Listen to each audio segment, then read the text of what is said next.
What's going on, faithful? It's your boy Mike from the Nothing But Nine to bring you guys our Behind Enemy Lines segment. We haven't done one of these in a couple of weeks, but between the holidays and things like that, it's been a little hectic, but we are back. Today we have Seahawks fangirl here. We're going to get down to the nitty-gritty with that. But before I do, I want to thank you guys for checking us out here on YouTube. If this is your first time watching us, I want to thank you for stopping by. Do us a favor, click that like button, okay? Let us know that you like the videos that we're bringing to you guys. Even if you're a Seahawks fan and you're here just to see Christina, that is fine, all right? Hit that like button, let us know. Also, hit that subscribe button as well, along with the little bell, so you get little notifications and let you know when we're going live so you don't miss anything, okay? Live time, we like to read the comments. We like to interact with everybody. So this is the place to be. Also, check out the website when you guys get a chance. It's www.nothingbutniners.com. There you're going to be led to a bunch of different articles by a bunch of different writers. You'll also see our different social media pages. You'll find our Snapchat and our Twitter. Both of those handles are Nothing But Nine ERS. You'll find our Instagram as well as our Facebook, and that is Nothing But Niners spelled all the way out with no numbers or anything like that. I am Mike. If you guys want to check me out on Twitter, it is 49ersMike_NF. And with no further ado, I will introduce our enemy of the day, Christina, also known as Seahawks fangirl. Christina, how are you today? Hey, Mike. I'm good. It's 12 p.m. here, or 12 a.m. I should say. I'm in Croatia for the people out there wondering. So it's been a full day here for me. You guys are what about? Yeah, I am just getting home from work. I'm on the East Coast. The West Coast people are probably even further behind. They're 3 hours even further. So, wow, the time difference is a lot. And I can imagine it's a big change. Speaking of changes, what's been going on with you since the last time we spoke? You joined us last year for one of the matchups between the 49ers and the Seahawks. And this is our first time having you back since then. So what's new with you? What's going on? Moving to Croatia. I got married. So that was really the reason why I moved out here. My husband plays basketball. So, yeah, I'm on this new journey now in another country, still watching the Seahawks games, even though it may be at 2 a.m. I'm still tuning in and tweeting and doing all the fun stuff that fangirls do. That is commitment right there. Let me tell you, because 2 a.m., I'm done. The 49ers played a late game, a couple of season openers where we had the second Monday night football game, and I was dragging just to get through those. I can only imagine what it's like for you to start that late. So that is good commitment by you right there. And also congratulations on getting married to you and your husband out there. I hope you guys are enjoying your time. Really, really do. Now, because it's so late, we're going to get right to the nitty gritty here. We have two teams that are trending in opposite directions. And it's not going the way I anticipated. I expected two teams trending in opposite directions when the season started, but I expected the Niners to be doing this and the Seahawks to be doing this. It's not how it's playing out. So I want you to break this down for us. Now, the 49ers have not defeated Seattle in Seattle since 2011, Jim Harbaugh's first year. So it's been a long time. And here we are. We're going to fast forward. We're about 7 quarterbacks later and maybe 40 different running backs later. And it's just not looking good for my 49ers. But I want to talk about the Seahawks right now. You guys have had a lot of changes on your team. Your ex-players are now with 49ers. I mean, you guys are grabbing people from any and everywhere. The running game seems to be an ex-49er in there every now and then in Mike Davis. What is going on with the Seahawks? How are they rebounding? How are they rebuilding so quickly when the 49ers can't seem to do it? Well, I'm glad that you mentioned the run game and Mike Davis, who we absolutely love. He's had such a good season. He showed some promise last year, so I was high on him originally, but he's really blossomed and come into his own and settled into this new run game that Pete Carroll has instilled in the team, which is very reminiscent of the beast mode Marshawn Lynch era. We have a trio of running backs that have all been really successful. Mainly Chris Carson has rushed for the most amount of yards and had the most touches this year. He has been just amazing. Such a great addition. Mike Davis, again, really, really good. Kind of bowling ball type guy, really thick, almost fullback kind of body. So he's able to really get through there and get some extra yardage. And then the rookie, Rashad Penny, who had a little bit of a slower start, but he's now kind of, I feel like, getting more comfortable in the offense and on the field and has done really well as well. All three of them have had 100-plus yard rushing games, which is we're the only team in the NFL right now with that stat. So that's pretty awesome. Aside from that, I think just the surge of youth on the team has really been helpful. They struggled in the beginning, and they were throwing the ball a lot more in the beginning than after, I think it was week 4 when they transitioned over to running the ball like 52% of the plays or something. Like the average it's crazy. They're running the ball a lot more than they're throwing the ball. And that has just been the key and the real turning point. And aside from, or despite the fact that we've lost a lot of the original LOB, they're still a really good defensive team. There's obviously some cracks and some mistakes that are being made, and guys that still have a lot of growth and they need to learn, and just you learn as the game progresses and as you get become more of a veteran in the game, you learn certain things. So there's definitely goals, but overall they're a solid team. And really, I think probably the biggest change is the offensive line. They've really been able to give Russell Wilson a lot more time in the pocket. He hasn't scrambled nearly as much as he did last year. And they're able to create space for a running back. So they've done a lot. And it's really funny because, as you mentioned in the beginning, that everyone thought it was the 49ers that were going to be primed for the playoffs this year, and now it's completely turned. And I felt the same way when we were starting the season. I'm like, oh my gosh, this team is terrible. The Seahawks are going to be bad. What am I going to do? This is not going to be a fun year for Fangirl at all. So I'm really happy that they've been able to turn it around. I'm sorry for you and the 49ers, but not that sorry. Completely understandable. Things were going the way I wanted them to. I wouldn't be feeling bad. I am waiting for one of these videos where I can do it, but time just won't allow me to do that. I have to sit here and bite my tongue over and over and over. I have to sit here and just kind of bear the torture that is this rivalry, and I'm doing air quotes here, this rivalry that just can't seem to get the ball rolling here. So one thing that I want to do, how your young defense is coming together. And I know you said that, the guys are clicking and everything like that. And you even mentioned, before I get to that, you mentioned your offensive line. And all I want to say is it is amazing what a team can do when they finally get rid of Tom Cable. I don't know how that guy had a job for so long. I couldn't stand him, and he wasn't even a part of the 49ers when I couldn't stand him. I don't know how he stayed employed so long. He's not still there anymore, right? They got rid of him as the offensive line coach. Yes, he was fired early, or I think it was still in preseason when they let go a couple guys. So, yeah, I was happy to see him go as well. Clearly, that's what they needed, a different mind in there to rework, because we had the talent. It was working. I agree with you. I'm very happy that he's gone.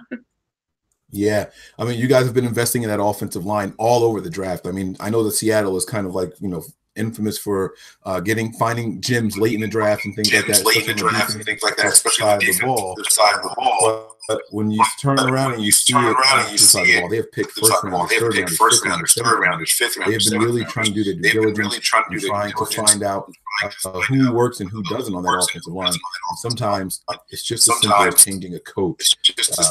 changing a coach. So I want to talk about the A's of the 49ers right now. I'm hearing an echo. I'm hearing an echo. My volume or yours. I'm not sure. All right. You sound good to me, so. Okay, awesome. So I want to talk about the A's of the 49ers right now and what's going on. So I want to talk about the A's right now. Like I said, we are on another quarterback, our third quarterback this season. Our backup running back has been our starting running back, and that's Davis. And behind him is Alfred Morris, who was an active last week.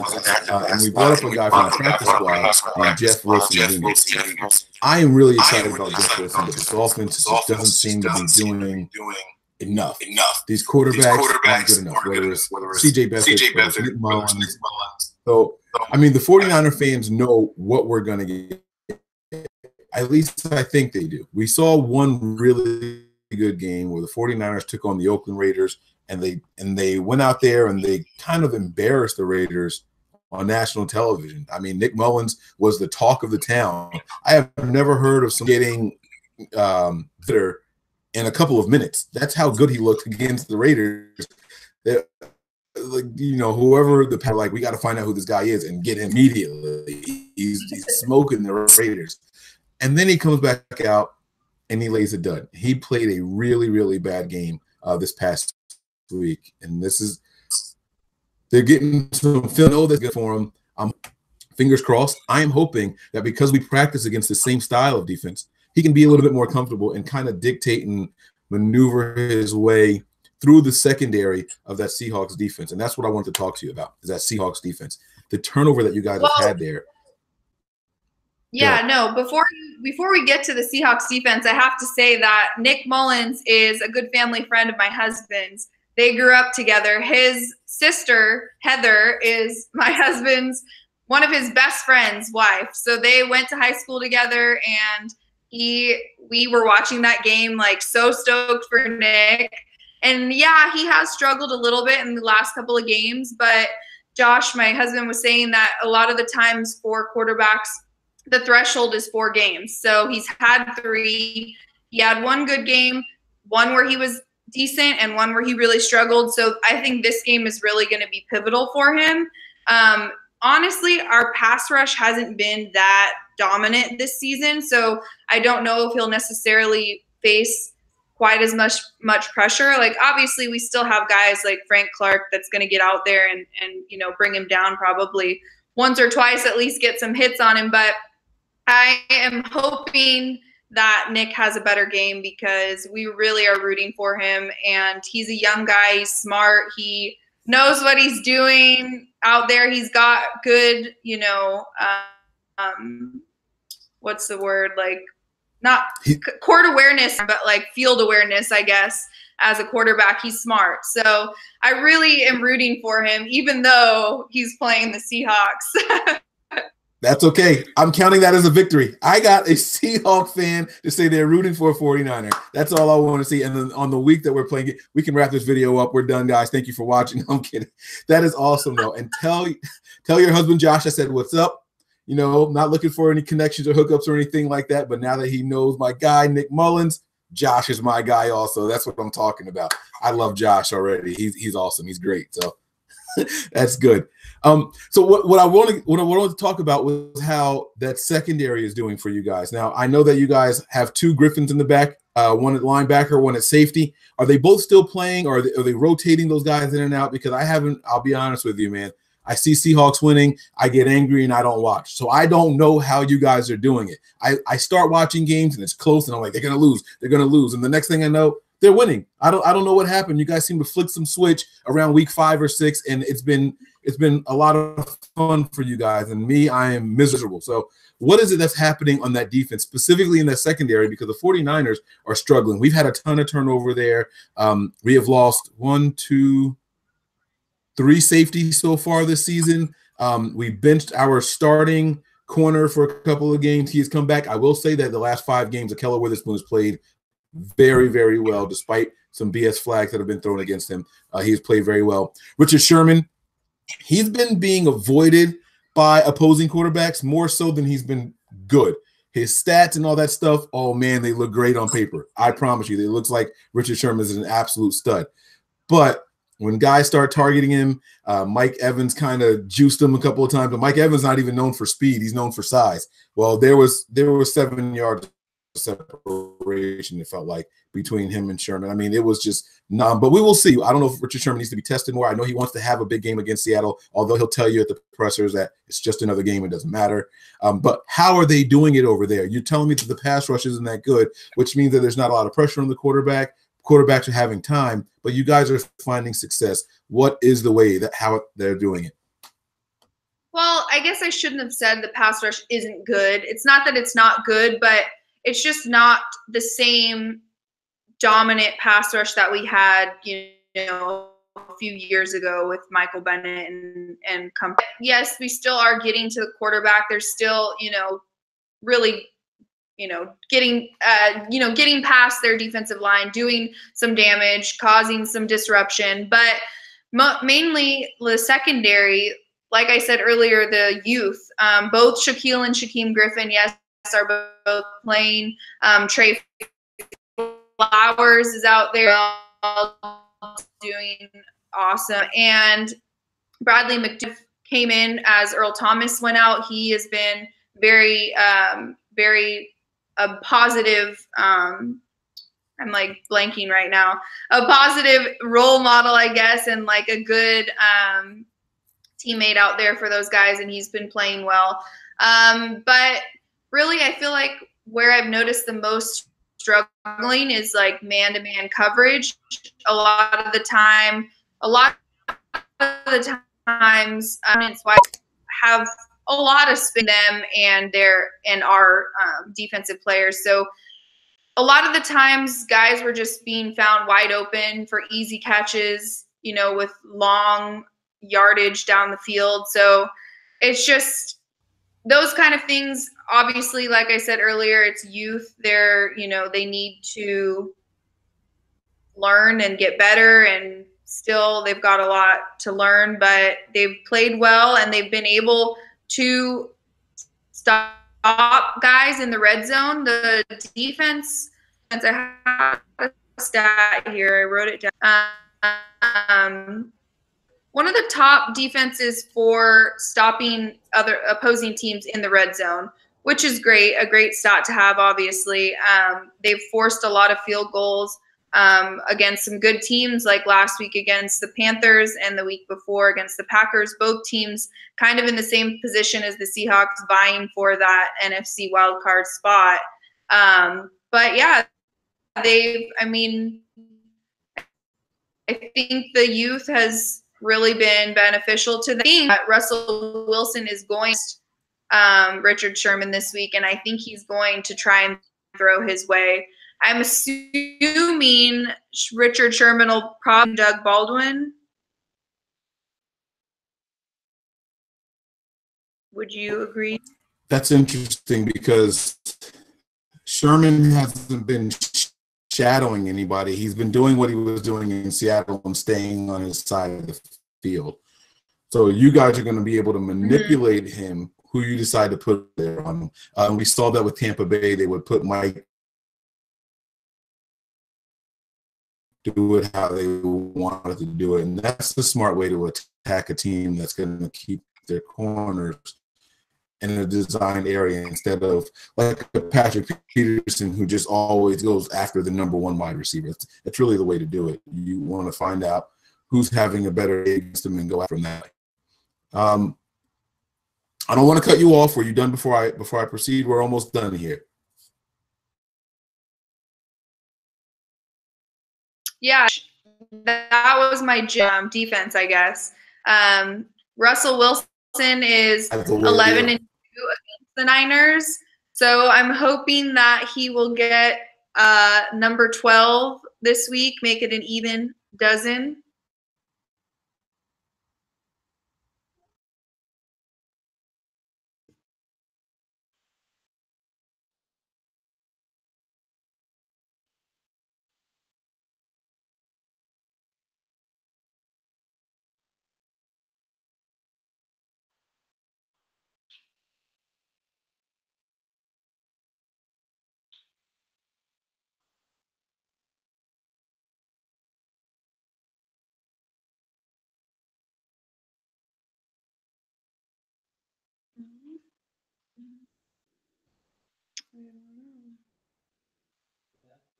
Oh, are you there? The Saints. Can the 49ers do the same thing this week? Can you repeat that question? It broke up a little bit. I couldn't hear. What I'm going to ask you for now, we're going to wrap this thing up here. I want to tell an offensive player. Can you hear me? Can you hear me at all? Yes. No? All right. Yes. Oh, okay. I don't have to do it all over again.